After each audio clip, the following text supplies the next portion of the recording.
Bonjour, je suis Jean-Paul de Resto Consultant. On va faire un tout petit peu l'état de la restauration que j'ai mis de façon arbitraire en 4 catégories.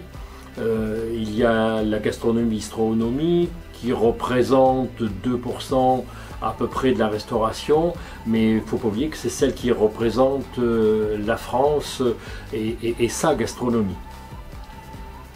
Après, il y a les brasseries.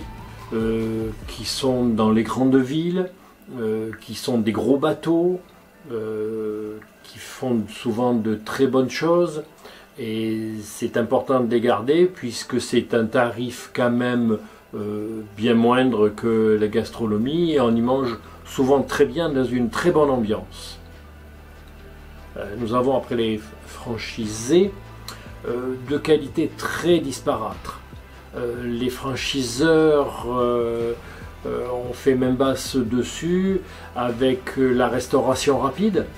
Par contre, ils ont sauvé pas mal de petits restaurateurs qui n'avaient devant eux absolument plus rien, et ils leur ont donné quand même des outils pour la gestion, le management et surtout la publicité commune.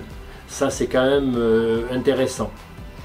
Et maintenant, nous arrivons à la catégorie la plus importante, qui représente 85 à 90%. C'est quand même pas mal. C'est la restauration indépendante, c'est-à-dire qui va de la pizza à la crêperie, au bistrot, et tout ce qui est servi en cuisine française ou étrangère. Donc ça, c'est vraiment la restauration la plus importante. Ces restaurateurs indépendants font partie de la plus grosse casse que j'ai citée plus haut, parce qu'ils n'ont aucun outil, mais surtout ils sont isolés, ils veulent rester maîtres chez eux, ils veulent voir absolument personne mettre le nez dans leur affaire, et c'est pas toujours évident puisqu'ils n'ont absolument aucun outil, aucun management pour faire avancer ces affaires. Et c'est tout à fait dommage. Ils font tout ceci au petit bonheur la chance, et ça ne marche plus. Donc quand nous demandons à un restaurateur comment faites-vous vos prix, oh ben, c'est facile, je vois ce que fait le voisin et je le mets au même prix ou un peu plus bas. Oui, mais si le restaurateur d'à côté se trompe, ben, les pertes se multiplient aussi, et c'est pas possible. Les achats sont faits au coup par coup. Bon, il y a quelques promos par-ci par-là, mais ce n'est pas suffisant pour pouvoir augmenter la marge. La marge, c'est le nerf de la guerre, il ne faut pas oublier. Pour durer, il y a en plus, pour occuper cette marge, des choses supplémentaires à faire qui sont les PGE, qui sont les salaires et les charges qui augmentent.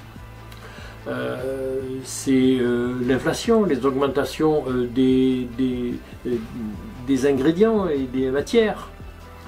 Il va y avoir peut-être aussi des loyers en retard et des crédits.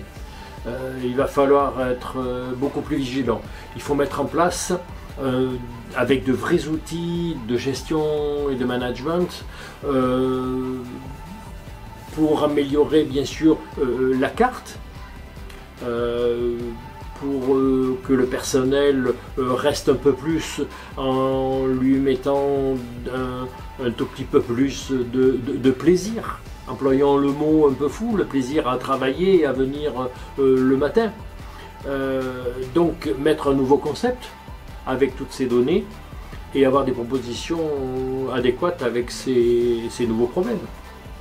Bon, bien sûr, Resto Consultant est à votre écoute, comme d'habitude, pour analyser de façon tout à fait gracieuse et amicale vos besoins et mettre en place ces outils.